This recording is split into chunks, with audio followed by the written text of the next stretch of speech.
Hey class, welcome to the Reflection GCU Code of Conduct assignment. I wanted to kind of go over a little bit of the directions here, just to kind of make sure that there's a bit of an understanding of what to do.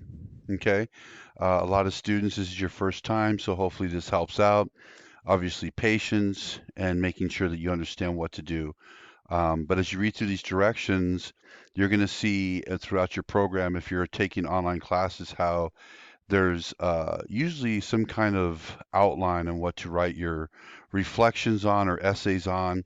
And most of the time, I always tell students to make sure you follow this, like as if you're writing one paragraph per question answer is probably the best route to go. Makes it nice and clean. I'll show you an example in a minute. But what you're going to do is you have two parts here. Part one is clicking on this link and choosing two academic integrity violations and two code of conduct violations that you're going to discuss and on your own, in your own words without quoting, and give specific examples of each. So that's part one. That could be about a paragraph, a strong paragraph, sometimes two paragraphs, depending on, how much you write. And then part two is coming here and answering these three questions. Now, the best route to go is whenever you see a question on an assignment, you want to make sure it's good to write about four more sentences per question answer on each of them. So you're concentrating on each question answer. Sometimes in the future, what us professors see is students not answering a question fully, maybe using a sentence, maybe two to answer a question, or write a section on an essay or reflection. And there's really no way to actually academically answer a question in just a sentence or two. There's got to be a little bit more substance to it. Okay. So hopefully when you write these part one and part two, that all of it comes up to about maybe over 250 words. Now part two's got to be about 200 to 250 words. So you're going to get over 250 words when you write this part one, but you'll answer all of this in a really solid word count. A lot of students usually get about 400 up to 500 total. And just giving you an example, because I know students will ask how many word counts do we get for part one.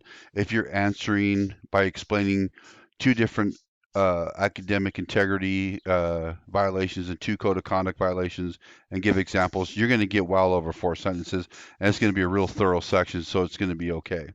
All right. Again, no quoting or anything like that. Make sure you're writing it all in your own words. If you want to properly cite, you would just note that these are from Code of Conduct and Academic Standards Policy Book. You'll find out right here the two Code of Conducts and two Integrity. You'll click on this link, and it'll take you to this area. And as it says right here it says to click on University Policy Handbook link. So that would be this one right here.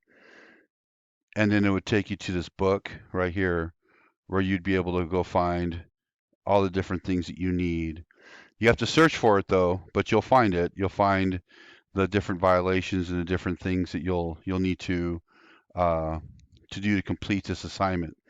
Let me show you an example. So actually, what you'll see is you'll see on this tutorial in this post, you'll see a template attached because it will be required, as it says here, to write an APA.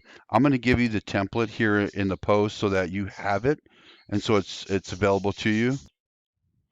Here is the template, so you don't have to create your own. Don't copy and paste, like don't type on another Word document and come here. Just come here and type away, okay? And just replace the thing. Save it to your desktop. Your name would go here, name of college, whatever it is, course number, course, it's UNV 103, my name, assignment due date, stuff like that, okay? So you'll change it, you'll alter it to your own. And down here, and I'm sure most of you maybe seen in high school a template already. MLA is what usually students will say if they're in English programs, but just use the template. And look how clean this is, how there's multiple sentences in each paragraph. This right here to me would not be a good example of an answer for a question. It's just giving you an explanation what subsection heading is.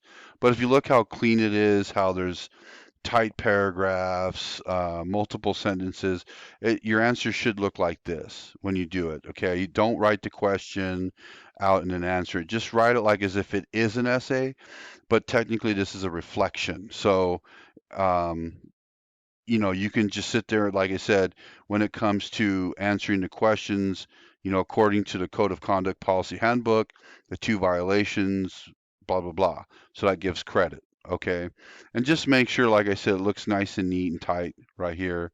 You can use these headings if it's preferable that you do use it.